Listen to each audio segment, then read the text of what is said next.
If you've been wondering how to start selling your beats from scratch, I'm going to share some steps with you so you can get your beat selling business up and running. So I'm just going to talk from my experience and all the things that I've learned throughout the years selling beats and running a music business. When I first started, I thought it was a case of just throwing some beats online on a website and artists will come and find my beats. But that was not the case.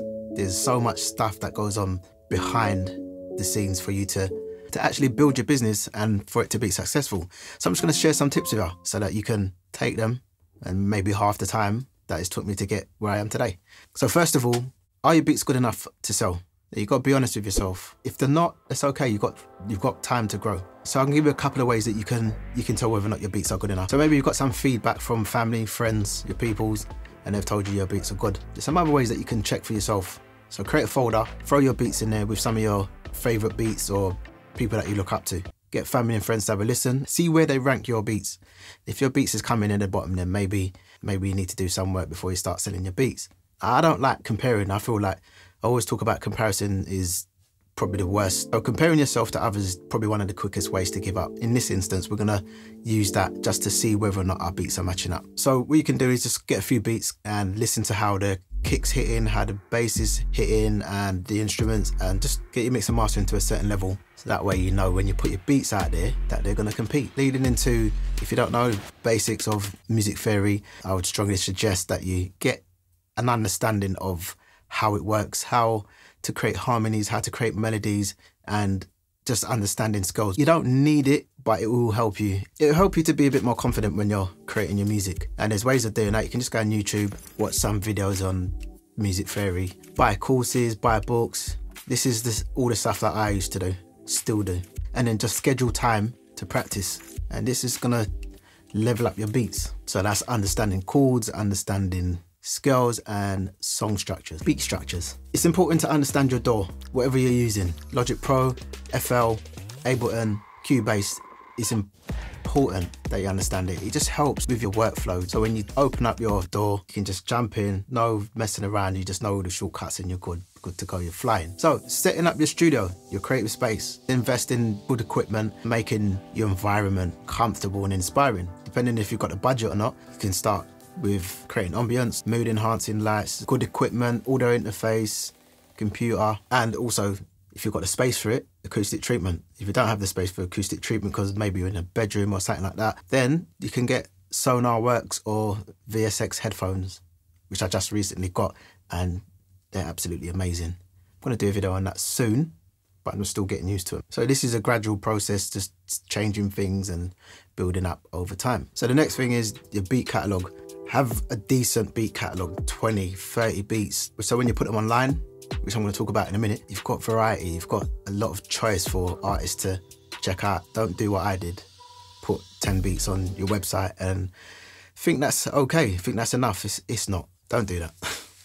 Have like a decent sized catalog. So again, spend time creating beats every day, every couple of days, whatever works for you. This is one of the most important things, is understanding you and how you work, self-awareness. Once you start to build out your catalog, make sure you're organizing it. Make sure you're not just putting dates, because that's what I used to do when I first started making beats. I used to put the date that I made it. I didn't actually give it a name. And when you give your beat a name, I don't know, it's different. Something changes. So when you put that beat online and it's got a name, most of the time it will inspire the artist and give them an idea of what to create. So yeah, name your beats, organize your folders. But if I'm honest, I do find it hard sometimes to find beat names, but you might be good at that. So that's not something to worry about. I'm gonna say quality over quantity. I know there's people out there that's making like 50 beats a day and they're good.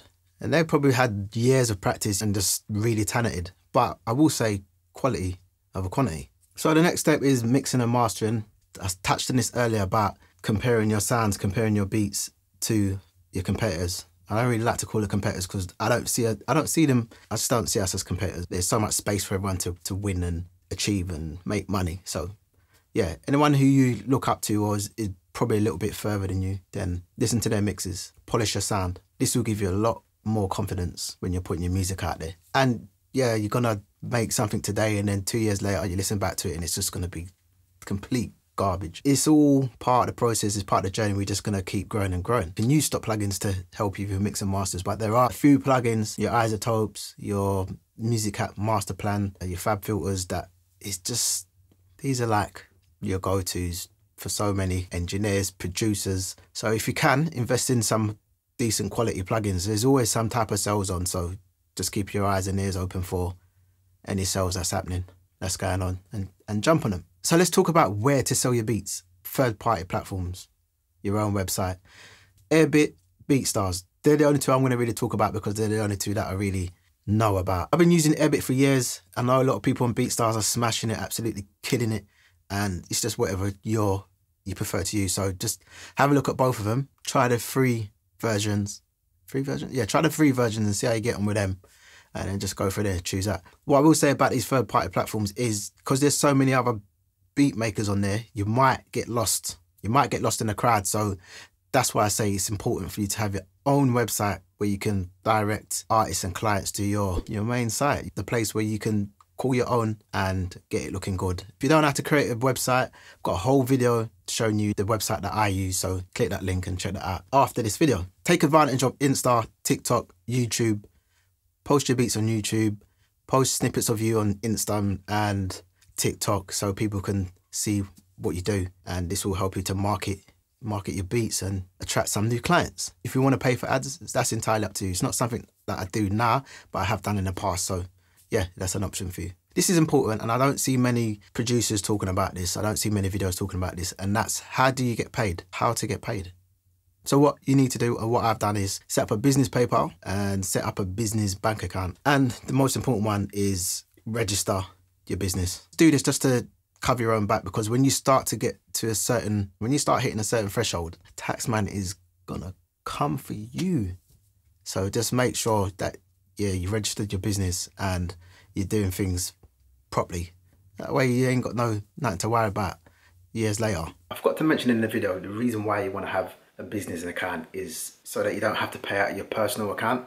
And then when it comes to doing all your taxes and your self-assessment returns and stuff like that, you haven't got to worry about where your payments have gone. So it will be in just two places, your PayPal and your business account, bank account, or however you decide to set up your business. So yeah, it's important just to have separate accounts from your personal account. And if you notice, they're starting to crack down on side hustles like your eBays and your Vinted and stuff like that. So they see that you're making a few bags a week on your beats business, then they're going to want a little slice of that cake. Even if you set up yourself as a sole trader or a limited company, just know there will be a point where you're going to have to pay tax.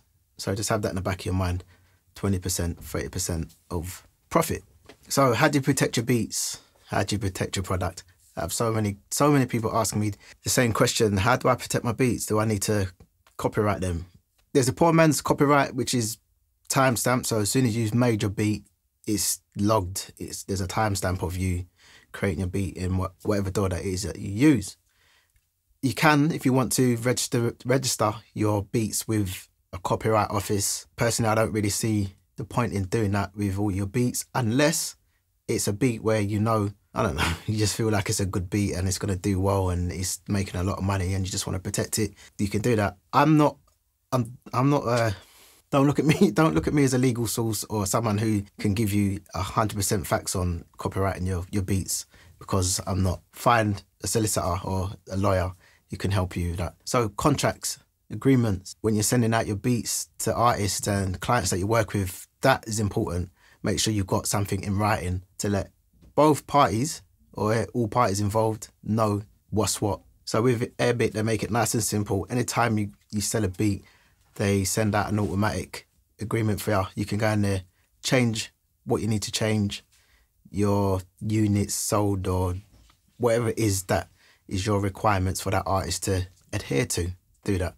If you haven't got an Airbit set up or BeatStars, I don't know if BeatStars set out automatic agreements, I'm sure they do. You can always go on Google, go online, have a look, source some artist and producer agreements, and yeah, that should keep you covered. So let's talk about getting your beats noticed.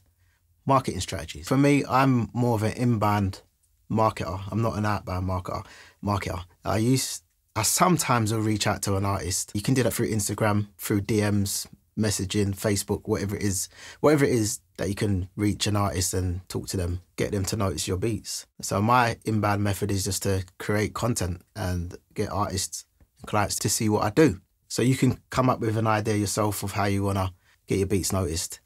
Mailing list is one of the best ways to build your business. Give something for free, maybe free beats or an ebook or something that's going to make them give you their email address, and just send out newsletters, your beats, discounts, packages, and yeah, that will help you to build your business. Make sure that you're offering value, sharing tips, advice, tutorials, behind the scenes. This will keep your audience engaged and interested. And always listen to feedback, good and bad. You can learn from both and just continue to improve yourself. So the next step is to improve your strategy. Experiment with pricing. I started off really low and then gradually built it up over time. You kind of get an idea of what client, artists you're going to attract by the prices of your beats or whatever other services that you offer. So for me, I like to just keep an eye on trends and what's going on in the industry and the sounds that are popping. I'm not saying to change up your sound so that it just sounds like today's music. You can have a little bit of that element in your music, but then have your own style, so that will keep you unique. Remember, it takes time, dedication, persistence, and consistency to succeed in this competitive industry. But with the right mindset and strategies, you can achieve your goals.